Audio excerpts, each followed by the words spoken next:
Hamas ने भी जंग का प्रचंड आरंभ कर दिया है।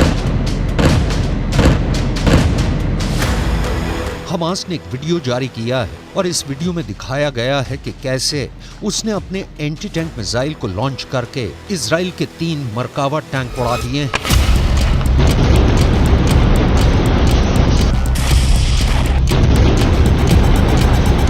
वैसे हमास के प्रवक्ता अबू उबैदा ने यह दावा किया है कि 1 नवंबर तक इजराइल की 22 बख्तरबंद गाड़ियां और 5 टैंक उड़ा दिए गए हैं। आखिर गाजा के अंदर इजराइल की फोर्स के रास्ते में कौन कौन चट्टान बनकर खड़ा है?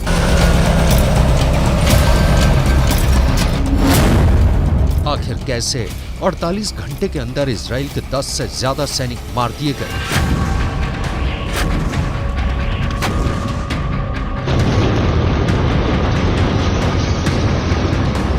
हमास के गुरिल्ला युद्ध की ये पूरी खतरनाक स्ट्रैटेजी हम आपको दिखाने वाले हैं, लेकिन सबसे पहले हमास के ही वीडियो का विश्लेषण करेंगे। हमास का टैंक फोड़ वीडियो नंबर 1।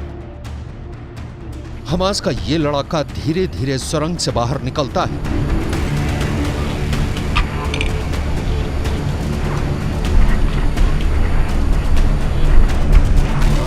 गौर करने वाली बात यह है कि यह सुरंग ऐसी झाड़ियों के पास खुलती है जिनको दूर से देख पाना बहुत मुश्किल है।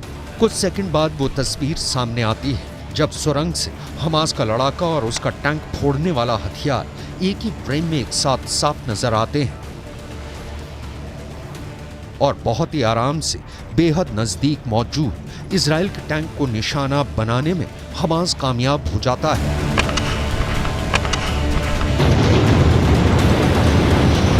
एक ही एंटी टैंक वेपन के वार से इजराइल का महंगा 75 करोड़ का मरकावा टैंक जलकर राख हो जाता है। हमास का टैंक फोड़ वीडियो नंबर 2। एक झाड़ी और झुरमुट के पास ही सामने की तरफ इजराइल का टैंक नजर आता है। घात लगाकर टैंक पर हमला होता है।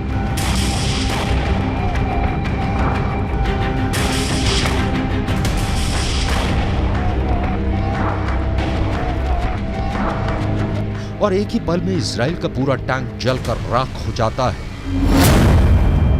हमास का टैंक फोड़ वीडियो नंबर 3।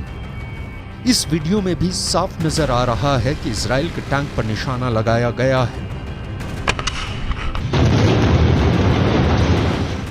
अगर हमास का दावा सही है कि उसने इजराइल के 5 टैंकों को नष्ट कर दिया, तो यह घटना क्यू की उस जंग की याद दिलाती है कि पुतिन अपने टैंकों के बल पर क्यू को जीतने का ख्वाब देख रहे थे, लेकिन अमेरिका से आई एंटी टैंक मिसाइलों ने क्यू को रूस के टैंक का कब्रिस्तान बना दिया।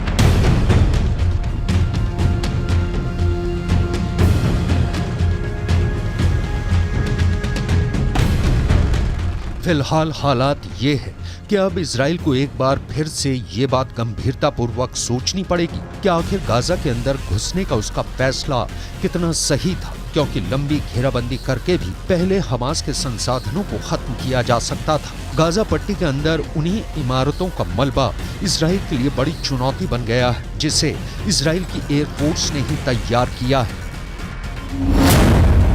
गाजा के अंदर मौजूद इमारतों के मलबे से इजराइल की सेना को आगे बढ़ने में मुश्किलें सामने आ रही हैं। इजराइल की सेना बख्तरबंद गाड़ियों और टैंकों के रास्ते गाजा के अंदर आगे बढ़ रही है। एयर कवर के लिए इजराइल एयर फोर्स के ड्रोन और लड़ाकू विमान भी गाजा के आसमान में मंडरा रहे हैं, लेकिन गाजा के अंदर करीब 1,40,000 ध्वस्त इमारतों का मलबा बिखरा हुआ है और ऐसे में गाजा के अंदर टैंकों और बख्तरबंद गाड़ियों को रास्तों पर मलबे की रुकावट झेलनी पड़ रही है।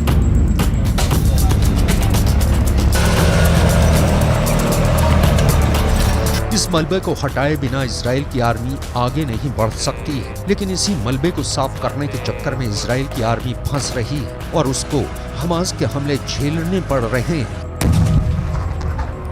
इजराइल के अखबार टाइम्स ऑफ इजराइल की खबर के मुताबिक जब से ग्राउंड ऑपरेशन शुरू हुआ है, 1 नवंबर तक इजराइल के 17 सैनिक मारे जा चुके हैं। इजराइल के रक्षा मंत्री योव गैलेंट ने इस पर बयान दिया है कि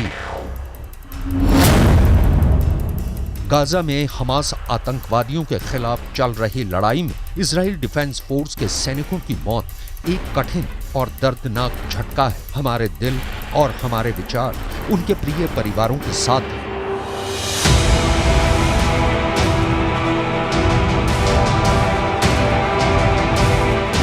इजराइल के प्रधानमंत्री की लोकप्रियता वैसे भी इजराइल के अंदर लगातार घटती जा रही है और ऐसे में इजराइल के सैनिकों की लगातार हो रही मौतें एक ऐसे बोझ की तरह हैं जो दिन प्रतिदिन नेतन्याहू के राजनीतिक करियर का दम निकाल रही हैं। बेन्यामिन नेतन्याहू ने भी इजराइल के सैनिकों की शहादत पर बयान दिया है।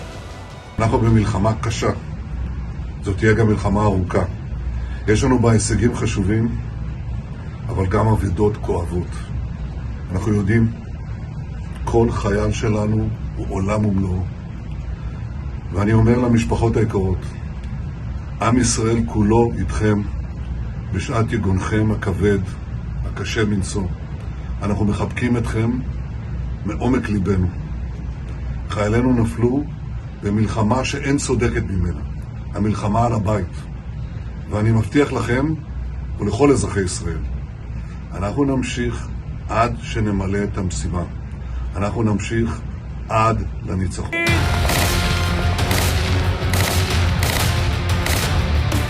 दरअसल इतने सैनिकों के 48 घंटों में मौत होना पूरे इजराइल के लिए एक बहुत बड़ा सदमा था और इसलिए इजराइल डिफेंस फोर्स ने पूरी ताकत से इसका बदला लिया। इजराइल एयरफोर्स और शिन बेत के पास इस बात की पूरी जानकारी थी कि आखिर इजराइल के इन सैनिकों को मारने वाला मास्टरमाइंड और हमास को युद्ध के निर्देश देने वाला कमांडर कहां पर छिपा है और इसलिए हमले के लिए जिम्मेदार इब्राहिम बियारी को सीधे टारगेट पर लिया गया। शिन बेत को यह सूचना मिली थी कि हमलों का मास्टरमाइंड इब्राहिम बियारी जबालिया के शरणार्थी शिविर में ही अंडरग्राउंड काम कर रहा था। इसलिए इजराइल डिफेंस फोर्स ने ताबड़तोड़ जबालिया कैंप पर हमले शुरू किए, जिसमें 1000 किलोग्राम के 6 बम गिराए गए। यह हमला इतना बड़ा और घातक था कि जहां पर बम गिरे वहां पर कई मंजिला गहरे गड्ढे नजर आने लगे। इजराइल डिफेंस का दावा है कि जिस अंडरग्राउंड हेडक्वार्टर में इब्राहिम बियारी काम कर रहा था उसको भी तहस नहस और नेस्त नाबूद कर दिया गया है। अब इजराइल के निशाने पर हमास का एंटी टैंक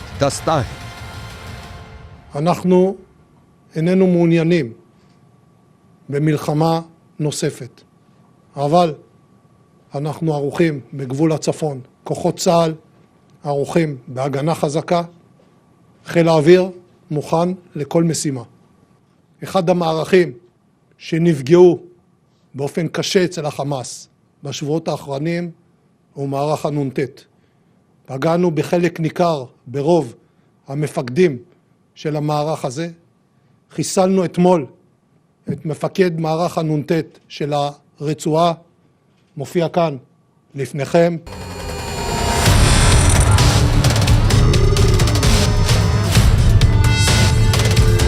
जबालिया कैंप पर इजराइल ने जो पलटवार किया है उसमें भारी संख्या में आम लोग भी मारे गए हैं। फिलिस्तीन के कई अखबार ये दावा कर रहे हैं कि इजराइल के इस हमले में 200 लोग मारे गए और करीब 200 लोग मलबे में दफन हो गए। जबालिया कैंप पर हुए हमले के बाद इस्माइल हानिया ने ये बयान दिया कि जब इजराइल की आर्मी की हार हुई तो उसे भारी नुकसान हुआ और उसने उसका बदला आम लोगों से लिया। लेकिन इजराइल का ये कहना है कि अगर हमलों को गाइडेड ही शरणार्थी शिविर से किया जा रहा है तो हमास के हेडक्वार्टर पर हमला करना मजबूरी है। वहीं लेबनान के अंदर भी युद्ध का कहर देखने को मिल रहा है। लेबनान के बॉर्डर पर गांव के गांव खाली हो रहे हैं।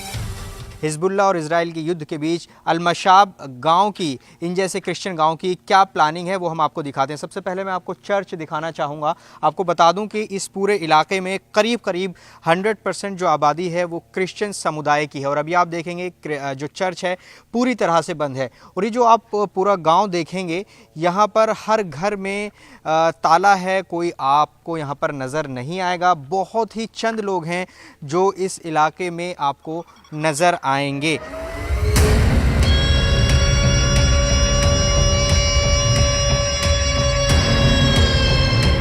दूसरी तरफ हिजबुल्लाह लेबनान से एक बहुत बड़ा हमला लॉन्च करने की तैयारी कर रहा है, जो एक फुल स्केल वॉर भी हो सकता है, क्योंकि लेबनान में हिजबुल्लाह के सबसे बड़े नेता नसरल्लाह ने 7 अक्टूबर के बाद से अब तक इजराइल की जंग पर कोई भी भाषण नहीं दिया है। लेकिन अब शुक्रवार को हिजबुल्लाह के नेता युद्ध पर कोई बड़ा ऐलान कर सकते हैं। ऐसे में इजराइल के लिए मुश्किलें और ज्यादा बढ़ सकती हैं।